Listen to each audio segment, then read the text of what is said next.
TikTok video viral করার ৩টি উপায়। আর সেই ৩টি উপায় জানার জন্য আমার ফুল ভিডিওটি দেখতে হবে। এই ভিডিওর মাধ্যমে আপনি আপনার টিকটক ভিডিও ভাইরাল করতে পারেন খুবই ঝড়ের গতিতে। তাই দেরি না করে আমার মূল ভিডিওতে চলে যাই। টিকটক ভিডিও ভাইরাল করার জন্য যেই ৩টি উপায়, সেই ৩টি উপায় আমি এখন বলছি। এই ৩টি উপায় আপনি ইউজ করলে বা ব্যবহার করলে অবশ্যই আপনার ভিডিও ভাইরাল করতে পারবেন খুব সহজে। প্রথমত আপনার যে কাজটি করতে হবে সেটি হলো উপরে যে কোনায় 3 ডট বাটন দেখতে পাচ্ছেন সেখানে ক্লিক করতে হবে। দেন সেটিংস অ্যান্ড প্রাইভেসিতে ক্লিক করতে হবে। এখানে ক্লিক করার পর আপনি একটি পেজে চলে যাবেন। এই পেজে অ্যাকাউন্ট অপশন একদম উপরে যেটা দেখতে পাচ্ছেন সেখানে ক্লিক করতে হবে। দেন আপনাকে সুইচ টু পার্সোনাল অ্যাকাউন্ট এখানে ক্লিক করতে হবে। আপনাদেরটা অল টাইমের জন্য সুইচ টু বিজনেস অ্যাকাউন্ট থাকবে, সেখানে আপনার ক্লিক করে আপনার বিজনেস অ্যাকাউন্ট তৈরি করতে হবে। আমার অলরেডি করা আছে তাই আমি আর ক্লিক করলাম না।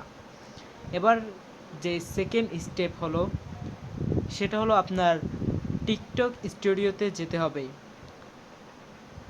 ব্যালেন্সের পাশে যে টিকটক স্টুডিও দেখতে পাচ্ছেন আপনি সেখানে ক্লিক করবেন। দেন আপনাকে একটি পেজে নিয়ে যাবে, যে দেখতে পাচ্ছেন মনিটাইজেশন এবং ইন্সপায়ারেশন, এই দুইটি অপশন আছে। আপনি ইন্সপায়ারেশনে ক্লিক করবেন, তারপর রিকমেন্ডেডে ক্লিক করবেন। ক্লিক করার পর একটি পেজে চলে যাবে। এই যে বিভিন্ন ভিডিও দেখতে পাচ্ছেন এই সব ভিডিওর উপর আপনাকে একটি ভিডিও তৈরি করতে হবে এবং এই সব ভিডিওর উপর ভিডিও তৈরি করলে আপনার ভিডিও ভাইরাল হওয়ার চান্স 90%, কারণ এইসব বর্তমানে ভাইরাল হওয়া ভিডিও এবং আপনার ভিডিও ভাইরাল হওয়ার চান্স খুবই বেশি।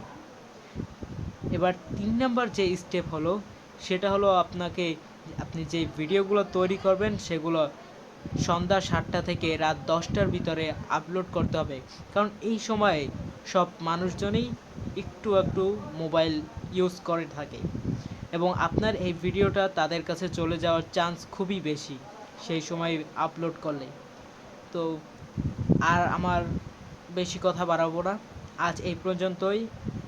পরের ভিডিওতে আরও বিভিন্ন স্টেপ এবং টিপস অ্যান্ড ট্রিক নিয়ে আসবো, তাই তার জন্য ভাই এবং